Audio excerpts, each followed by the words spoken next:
more importantly, it's people that have a need, and there's a way that we can help. Emotion turns to action. South Florida cities and counties this week looked for logistical ways to support victims of terror, from sending first responders to sending money and investments, resolutions and support, and addressing a growing call from those who oppose those efforts. Broward County Commissioner Michael Udine has been among the most vocal, and he is right here at the table with us today. Welcome. Nice to have you here. Good morning. Thank you for having me. Of course. So you at the last commission meeting and a number of your colleagues were all pretty much in unison. There was a resolution condemning the terror attack by Hamas. There was support for Israel's right to defend itself. There was urging federal emergency assistance. All that kind of came into play.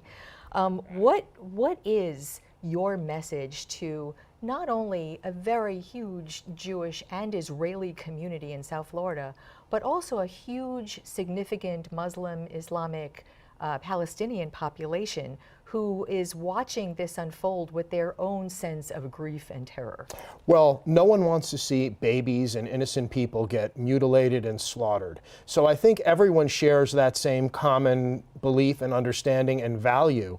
But the point is, Israel was attacked in the most massive attack, the most massive loss of lives, barbarism, and just total terror. It was the largest thing since the Holocaust, and that's something that must be responded to. It must be responded to forcefully by Israel, and Israel must defend itself and must rid itself of this terror thing, which is right on its border. I mean, think about, a border between Miami-Dade and Broward, or between New York and New Jersey, whatever it is, put that in perspective.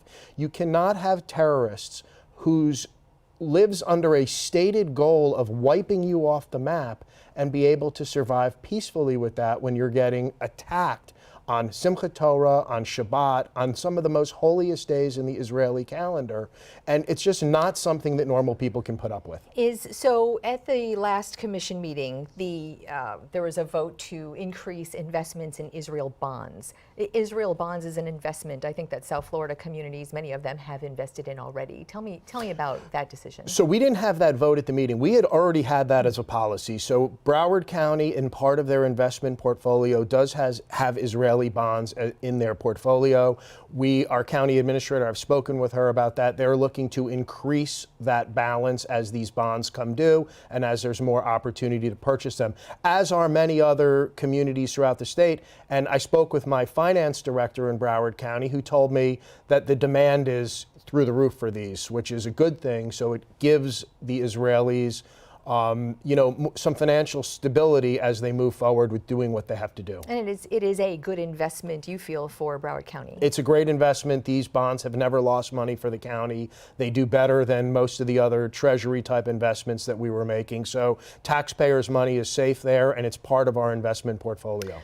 So let's bring it back sort of on the ground level. You're hearing from constituents, I'm sure, about a lot of things, and you're seeing an increasing number of rallies, huge rallies by very angry, grief-filled people, talking about a more political type of message than a terrorist type of message. People who sees Israel's response into Gaza and fear for civilians and feel like they're sort of bringing in the political point of view of a decades-old dispute into this terrorist act.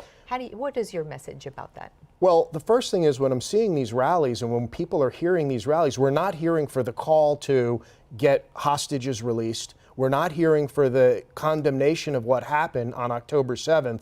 We're not hearing for what, the terror that was inflicted, for the barbarism, for people, being burned alive.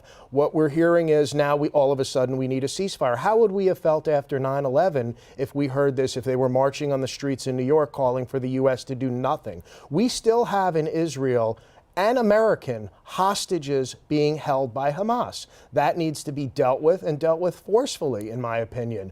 Broward County, Miami-Dade, Palm Beach, we're home to a very, very large Jewish population. But this goes beyond the Jewish population. This is a humanity population. I mean, barbarism cannot be allowed to stand. So I get it. Everyone has the peaceful right to protest, but we're seeing that some of these protests are going way beyond that, calling for death to Jews, death to Israelis, wiping Israel off the map. I don't think that's something that we can put up with as, normal human beings. We actually are looking at some of the video that our crews took during the weekend. I believe this was the weekend. So this comes down to, this is such an intractable kind of back and forth, because you keep thinking of the people who have nothing to do with anything being so victimized by the current status of everything. And so what I think of is I bring it down sort of an educational point of view.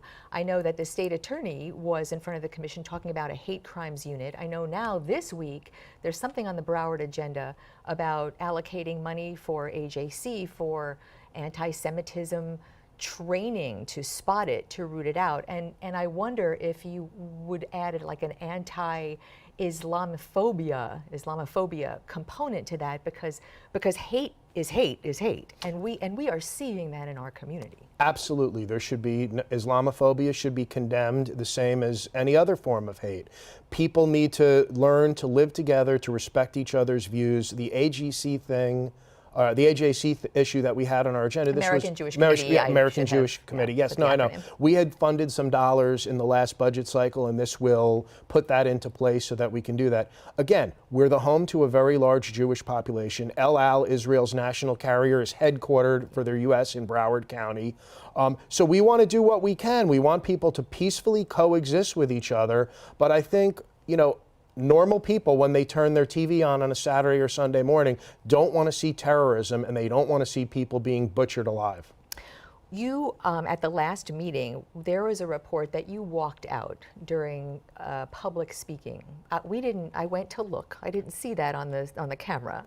Did you walk out, and why?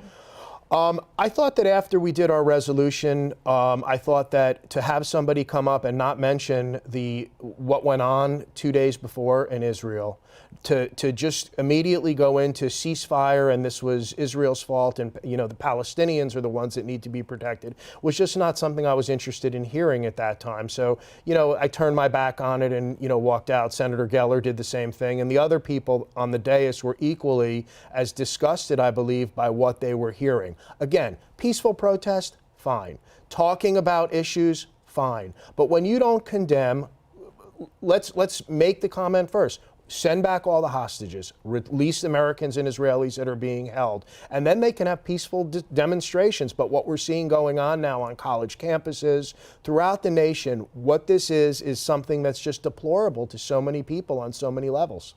Commissioner Michael Udine, great to have you aboard today. Thank you. We'll be watching this week. Thank you. Take care.